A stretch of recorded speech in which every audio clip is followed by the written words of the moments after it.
Hello everyone student, आप तमाम student का अपने चैनल उर्दू की अहमियत पर दिल से खैर मकदम करता हूं। उम्मीद कि आप सब अल्हम्दुलिल्लाह खैरियत होंगे। आइए आज आप शुरू करेंगे और पढ़ेंगे चैप्टर नंबर 12। अब तक पहले आपने चैप्टर नंबर 11 पढ़ा है और आज पढ़ेंगे चैप्टर नंबर 12 और इससे रिलेटेड जितने क्वेश्चन हैं वो तमाम क्वेश्चन आपको मिल जाएंगे। देखिए, सवाल नंबर 1 है, नज़ीर अहमद की पैदाइश कब हुई? इस चीज़ को बताने से पहले मैं आपको बताऊं कि आप जो पढ़ रहे हैं स्टूडेंट, बिल्कुल मेन बुक को पढ़ रहे हैं, जिस किताब का नाम है दरख्शा हिस्सा 2, उसको अब पढ़ रहे हैं। आपको दरख्शा हिस्सा 2 और रोशनी और ग्रामर तीनों चीज़ को मुकम्मल तौर से तैयारी करना पड़ेगा। और आप जो पढ़ रहे हैं बिल्कुल मेन बुक से पढ़ रहे हैं, जिसके अंदर आपको तमाम क्वेश्चन मिल जाएंगे जो आपको इम्तहान के लिए ज़रूरी पड़ता है। और देखिए, हर चैप्टर में 5 से 6 क्वेश्चन बने, जैसे इस चैप्टर के अंदर भी 5 या 6 क्वेश्चन बने हैं। लेकिन आपको इतने क्वेश्चन दिए जाते हैं किताब के अंदर से पढ़ करके कि इम्तिहान में किसी किस्म की आपको परेशानी नहीं हो। आइए इस चीज़ मैं आपको बता दूं कि जितने क्वेश्चन आपको मिलेंगे तमाम आपके बुक से मिलेंगे, बिल्कुल सिलसिलावार मिलेंगे। हो सकता है क्वेश्चन आगे पीछे हो जाए, लेकिन आपको तमाम मिलेंगे। इसके अलावा आपको BVI क्वेश्चन भी दिए जाएंगे। सुनिए, सवाल नंबर 1 में है, नज़ीर अहमद की पैदाइश कब हुई? अलिफ 1836, बे 1838, बे 1836, जीम 1834, दाल में 1876 स्टूडेंट 46 स्टूडेंट। इसका राइट आंसर होगा आपको बे, यानी 1836 में नज़ीर अहमद की पैदाइश हुई है। देखते हैं सवाल नंबर 2 में, नज़ीर अहमद के वालिद का नाम क्या है? नज़ीर अहमद के वालिद का क्या नाम है? अलिफ सआदत हुसैन,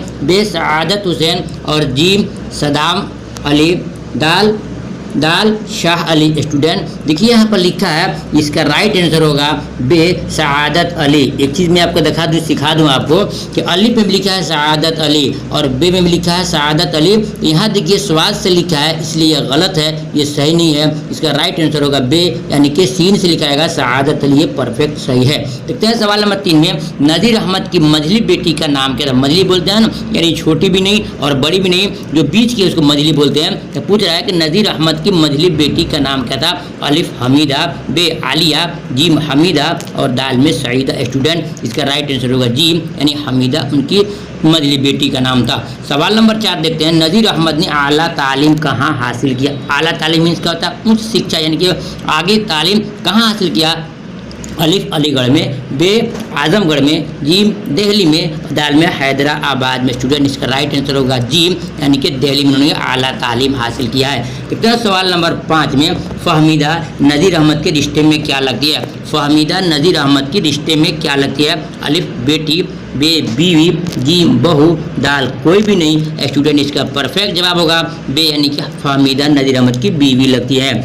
और देखते हैं सवाल नंबर 6 में, इनमें रतन नाथ सरसार का नावल कौन सा? ये देखिए, आपको क्वेश्चन दे दिया गया है, इसमें से आपको जवाब देना है कि रतन नाथ सरसार का नावल कौन सा है? अलिफ अमराव जानादा, बे शेर कोहसार, जीम प्रेमचंद और दाल में 2 गज जमीन। स्टूडेंट इसका राइट आंसर होगा बे, यानी कि शेर कोहसार जो है रतन नाथ सरसार का नावल है।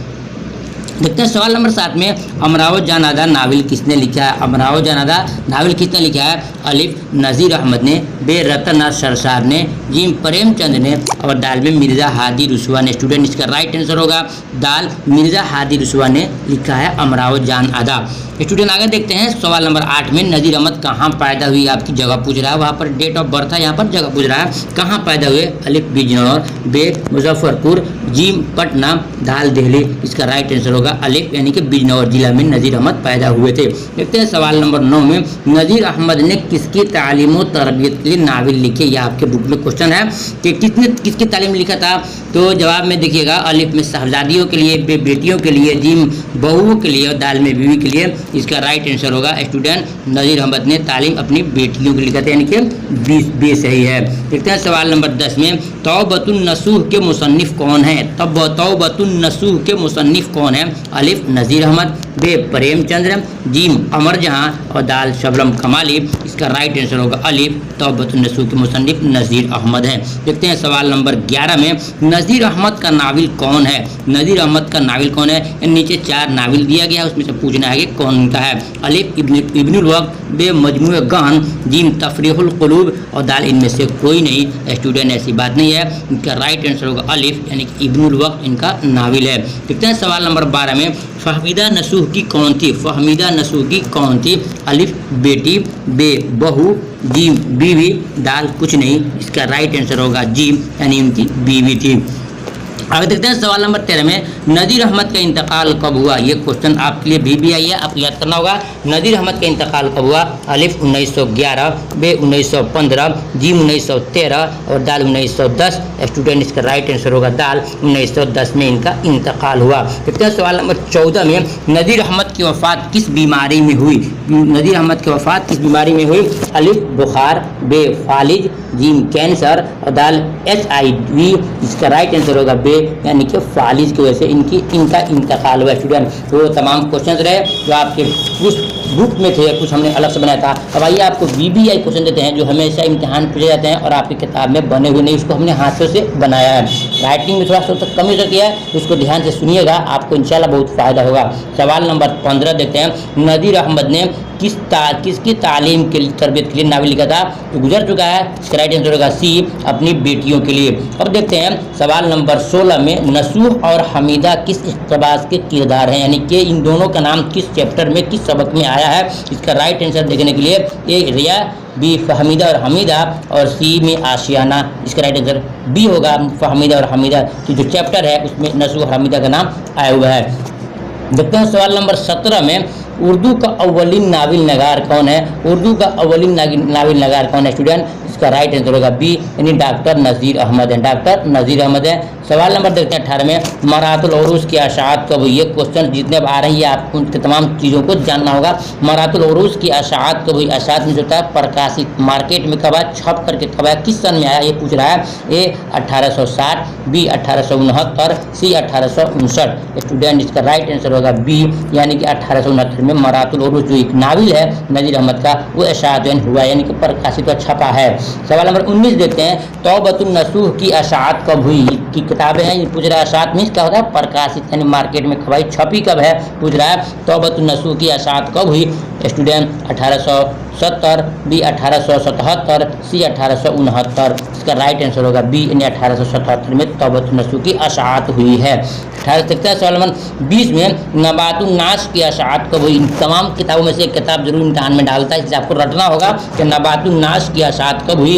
ए 1870, बी 1890, सी 1872। स्टूडेंट इसका राइट आंसर होगा सी 1872 में नबातुन नाश की अशात हुई है।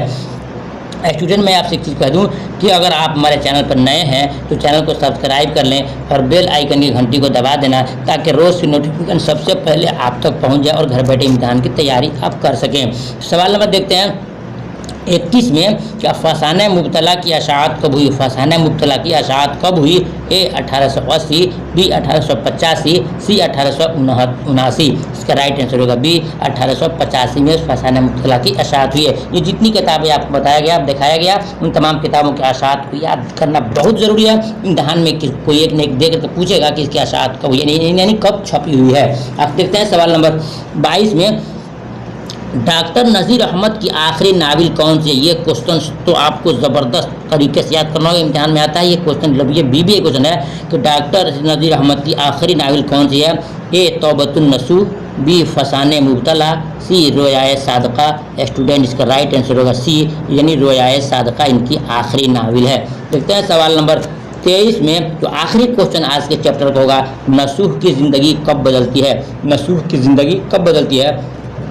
ए तकरीर सुनकर, बी नमाज पढ़कर, सी कब्र हश्र का मंजर देखकर ख्वाब में। स्टूडेंट इसका राइट आंसर होगा सी यानी कि नसूह एक मर्द जो है सपना में यानी ख्वाब में देखा कि मैं कब्र के अंदर गया हूँ, ऐसी ऐसी सज़ा होती है, ऐसे ऐसे पिटाई होती है, ऐसे ऐसे आज़ाब होते हैं। उन चीज़ों को देखा, दिल में दहशत पैदा हो गया, कल उठे तो तौबा किया और उनकी ज़िंदगी वहीं से सुधर जाती है। इसका राइट आंसर हो गया आपको सी यानी कि कब्र हश्र का मंजर देखकर उनकी ज़िंदगी बदल जाती है। स्टूडेंट वो तमाम क्वेश्चन रहे जो हमने आपको दिया। अगर आप चाहते हैं कि मुकम्मल तैयारी करना तो वाकई आप चैनल पर बने रहें। इंशाल्लाह फिर मिलते हैं कल इसी तरह नई वीडियो करके, तब तक इजाज़त दीजिए। खुदा हाफ़िज़, अस्सलाम वालेकुम।